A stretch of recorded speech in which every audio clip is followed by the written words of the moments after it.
Salut les filles, aujourd'hui je vous retrouve pour un nouveau tuto nail art. Cette fois-ci j'ai décidé de voir avec vous la méthode du stamping inversé.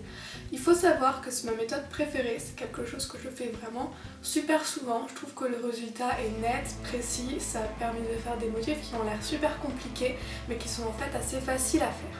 C'est sûr que c'est pas la méthode la plus rapide que je vous aurais montrée sur cette chaîne, c'est même plutôt long, mais si un jour vous avez le temps et que vous avez envie de vous lancer, n'hésitez pas à me montrer le résultat ensuite. Il faut savoir qu'il y a plusieurs techniques différentes pour le faire. Donc moi je vous montre la mienne, celle que j'utilise le plus souvent. C'est pas dit que c'est celle que vous allez trouver partout ou si vous regardez d'autres tutos sur le même sujet. Je sais que chacun fait un peu ça à sa manière, mais moi voilà, je vous présente vraiment comment moi je le fais. J'espère que ça vous plaira et je vous laisse regarder le tuto. Question matérielle, il faut bien sûr une plaque, un tampon et une raclette pour le stamping, ainsi que différents vernis qui s'accordent bien entre eux. Il va falloir également du scotch ou une autre matière pour s'en servir de palette et un critérium ou un pinceau fin pour faire les détails. Ensuite je pose ma base, ici un violet très prononcé que j'ai choisi chez Essence. Son nom c'est Breakthrough. On commence comme un stamping normal, on prend la plaque, un vernis à stamping qu'on vient apposer dessus. À l'aide de la raclette, on glisse délicatement et avec le tampon, on vient récolter le vernis. On attrape ce morceau de scotch qu'on pose pour en faire une palette. On prend aussi le tampon avec le motif et on commence avec la première couleur, le English Rose de chez Essence pour moi. On pose une goutte à l'aide d'un pinceau.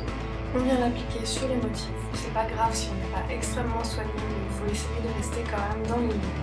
On continue avec les autres couleurs, le Lavender Blossom toujours de chez Essence ici, ensuite le Rain in Spain de Color Club, et on va finir avec le vernis qu'on avait posé en base, donc le Breakthrough de chez Essence.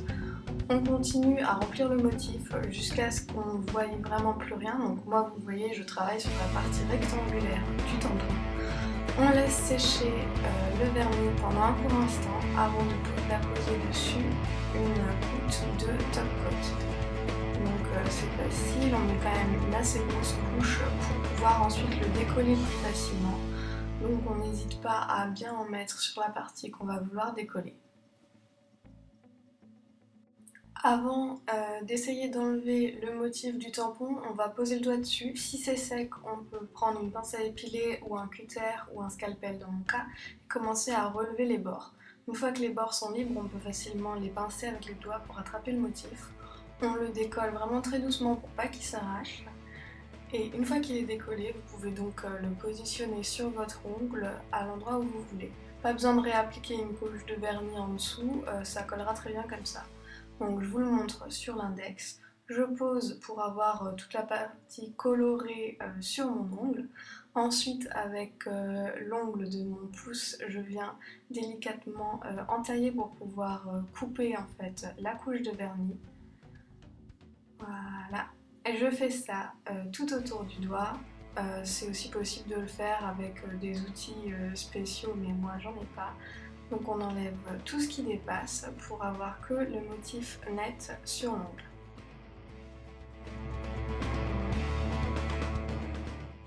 Voilà ce que ça donne sur tous les doigts. Si ça vous plaît, n'hésitez pas à vous abonner pour ne pas louper mes prochains tutos. Et moi je vous dis à bientôt.